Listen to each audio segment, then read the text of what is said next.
Hello everyone and welcome to another episode of the Armchair Gooner. Not a great deal to talk about really, I suppose, this at the moment, despite the games coming thick and fast. This was just a quick catch up again after the 2-0 win at Southampton. We've had 2 more wins, that's 3 on the bounce, 1 in the cup, 1 more in the league, which is good going, you know. And we're playing Wolves away today, so a good win, and we're right back in the mix for finishing 5th.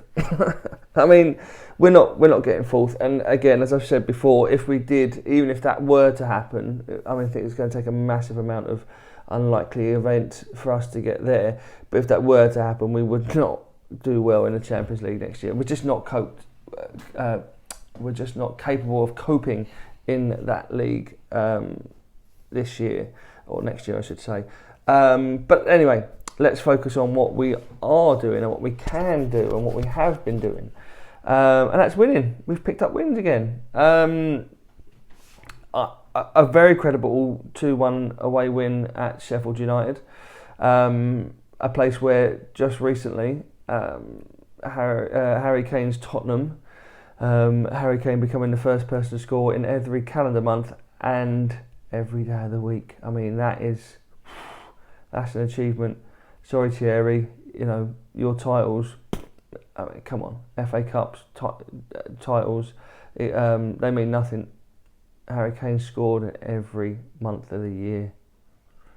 Just a minute there, just a little minute.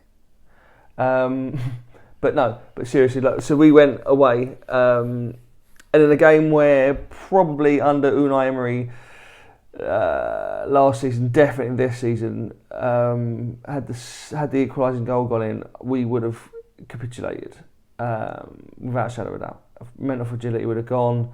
If the fans had been allowed in the stadium, we would have probably lost that game as well. Might even have lost it in regulation time.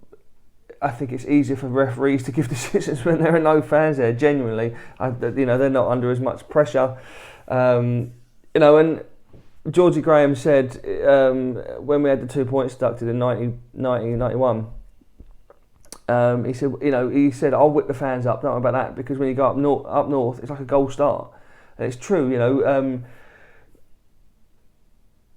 London teams especially, probably, I would say, more than anything, but we expect to be entertained first and we react to that as fans, whereas probably the footballers need a G up and they need to be able to hear the fans singing and whatnot before, as they come out.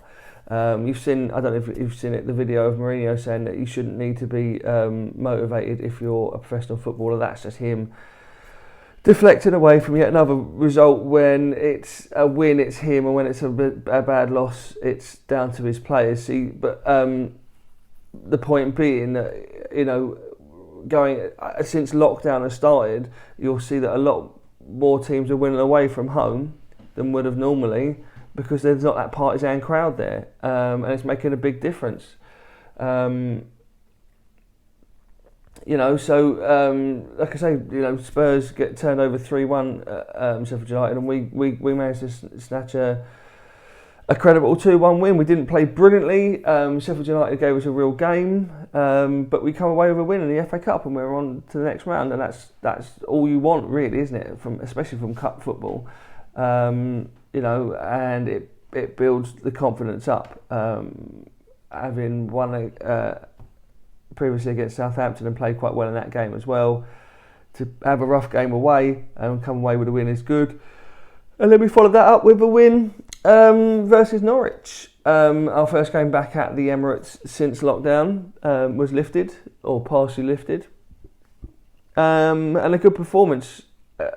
Again, without trying to make it sound too small, Norwich are not the best side. They were the best side for us to play at that point, because their confidence is shot. Having said that, they still played well, contributed to a good game. A couple of screamers tested Martinez out in goal, who's doing really well for coming in for Leno. and we're starting to look okay again. Arteta is getting us to pass the ball around, but my main thing with that, my main concern with that is, yes, we're passing the ball amongst ourselves better, much better than we were before. Getting back to sort of early Arsene Wenger style of keeping control of the ball, but what we're not doing is doing it with pace. We're not zipping it around, we're not pinging it to each other. It's very pedestrian. We're not looking for incisive passing. Against Norwich for the Xhaka goal, a great ball out the back from Luiz that shows that we're not just going to tippy-tapper it around the back. If we can see a long pass and we can play it, he's going to do. The players are allowed to do that. They've obviously been given freedom to do that, pick and choose their passes, which is good. But we scored that goal because of that long pass, and then a couple of quick passes in between, and we're in, and it's a goal. Whereas a lot of the time it was still very much triangles, but big triangles and not going anywhere. It needs to be much, much, much zippier for me. Personally, that's how I would prefer to see them play. And it's a strange sort of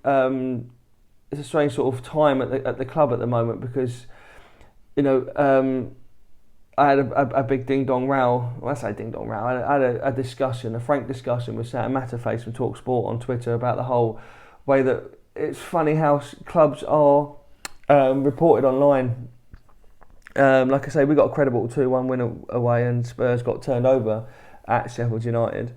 But the way it was reported about Arsenal battling through and not even battle. They didn't battle. They stumbled. They stumbled through, and they were lucky. Yeah, we had a couple of goals disallowed in our favour, but we come away with a win, and yet Spurs get turned over, and Man United managed to only just about knock Norwich out of the cup, and they're sort of given a free ride for some reason. And Sam Matterface was saying, well, it's because of how far you've fallen since 2004.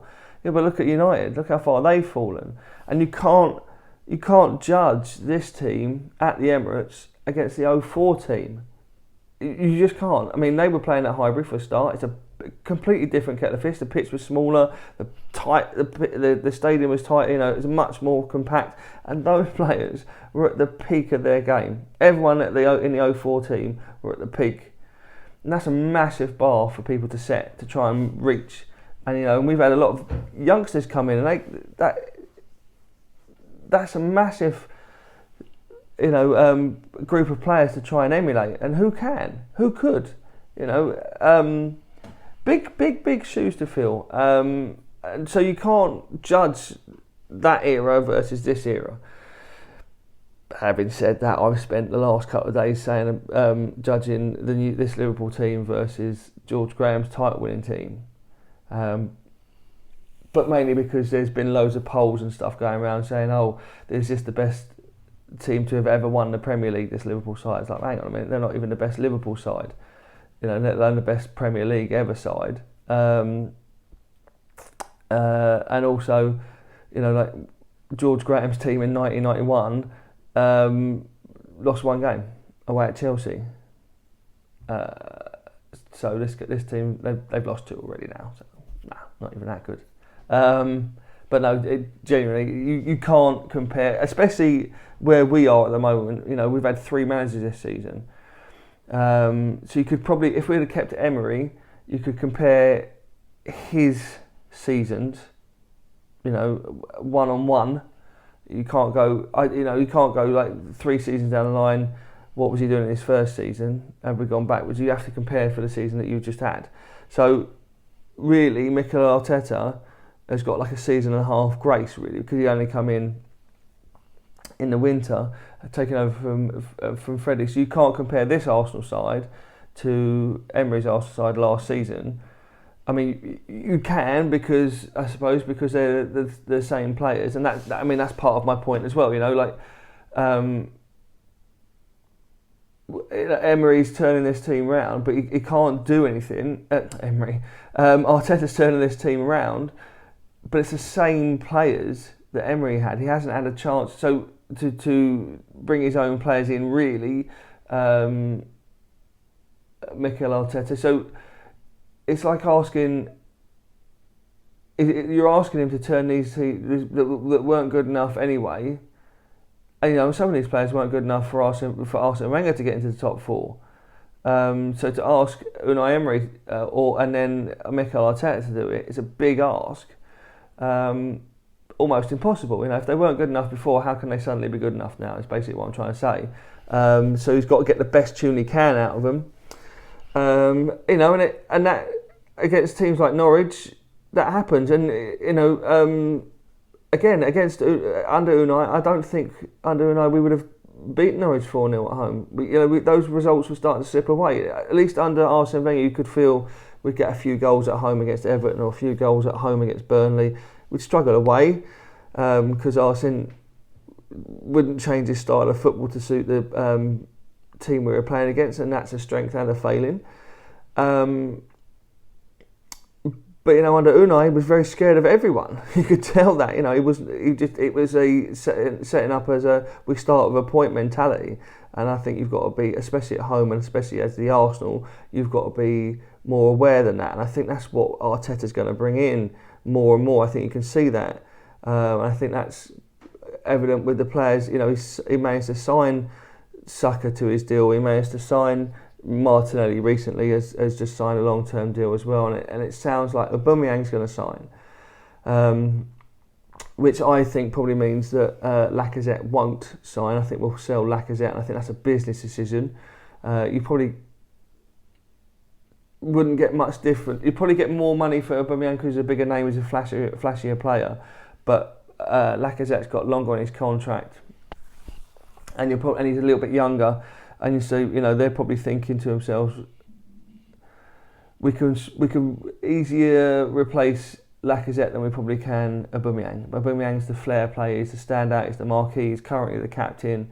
And Lacazette, Joe, I'm a little bit gutted for him. He hasn't set the Emirates on fire. He's not the player he was in France. It's a difficult league to go from, to be fair.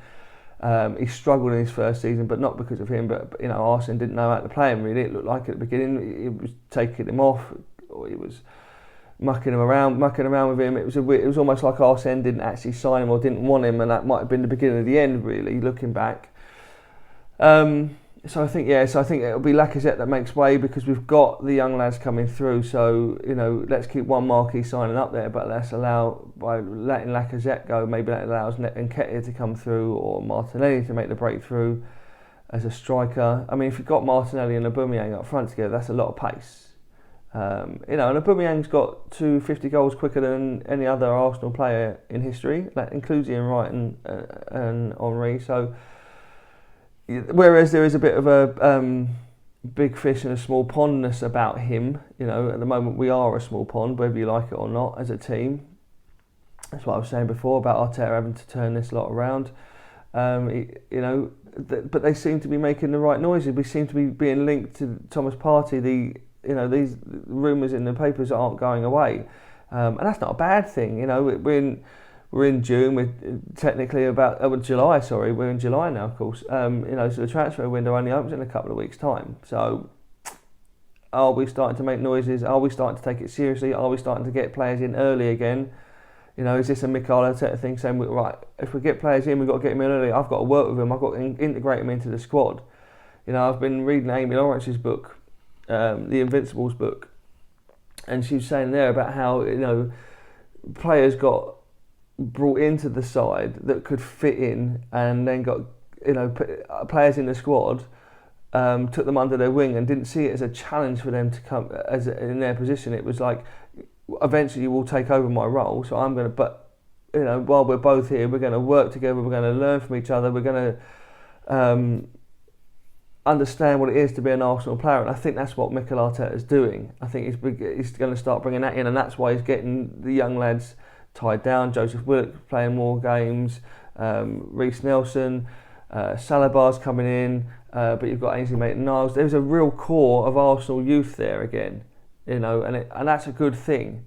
And that was started by Arsene and carried on by Emery, with the Smith Rose and all that lot.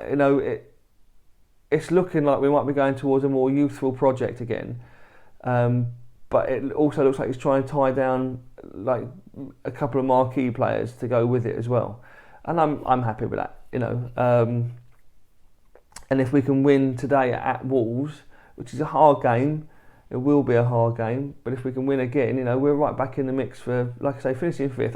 Fourth is well out of the way, but if we can finish fifth, and I mean, let's face it, I think City will probably turn us over, especially the way they played against Liverpool midweek. They'll turn us over in the cup, I imagine.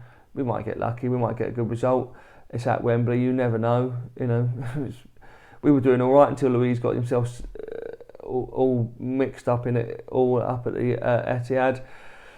We actually did better than Liverpool did for the first 25 minutes, didn't we, to be fair? Anything can happen, can't it, in cup football? But a cup semi-final and a fifth place finish, considering the turmoil we've been through, the pandemic, Mikel Arteta actually getting COVID-19, the fact that we had Mikel Arteta and Ljungberg and Emery as coaches, to finish higher than, say, Spurs in that season, then I think that's going to be a good season, a good turnaround, and not a great year, not a year we could celebrate, but a better year than it was looking at. You know, at one point I was thinking, well, let's just finish in the top 10 for crying out loud. Let's get at least that, you know. And who knows, we might get another European run again next year. Not the European run we wanted. It's Thursday nights, but you know, you've got to rebuild, and if you can rebuild there, why not? But we've got to win. We've got to win again at Wolves today. The sign today, you know, Suarez coming on scoring on his debut was a good sign. Like I say, it's a bit of a boost playing Norwich. It helps us at that point. It's going to help us prepare for Norwich, because we can for what Wolves, because we can turn around and say, well, look, we've won 3 on the bounce now, 2 in the league, 1 in the cup. One of those games was a hard fought away win, and let's go from there. You know, we've got a good future ahead of us, hopefully, and I think that's one of the that's what we've got to look for. You know, it wasn't looking that great a little while ago, and at least now the future's looking a little bit better. But let's just get that win today, and we'll see where we go from there. So I hope you've all enjoyed your football. It's weird seeing it this way, isn't it? With no, I don't listen to it with a piped-in fan noise. That's bonkers. I prefer to listen to it. I mean, if I could get rid of the commentators, I would, and keep the fan noise on. But it doesn't really feel like it, because it's not really there, is it? So it doesn't feel the same. It's like you're watching FIFA. I'd rather hear the players and managers screaming at each other. That's a different style of football. But at least it's back. And at least, you know, we've got something going on. And everyone seems to be fit and well and healthy, which is the most important thing. I hope you all stay fit and safe and keep, you know, doing what we're doing to keep everyone alive. Keep enjoying your football, and we'll see you after the cup semi-final. Hopefully, I'm going to try and do a live stream during the cup semi-final, so that might be a bit different. Thanks for watching. Thanks for listening. If you're on Anchor, I'm all over social media now. Anchor, YouTube, Twitter, Jaffa, Fan Vibe. You know where to find me. You know, we'll just Google search JT Gooner or Armchair Gooner, and I'm there. I'm not hard to find. Come and interact, have a laugh, have a joke. Football's not really supposed to be serious, is it? I get angry about it sometimes, but you've got to have a laugh with it as well. Keep supporting your teams and have a good one. Cheers.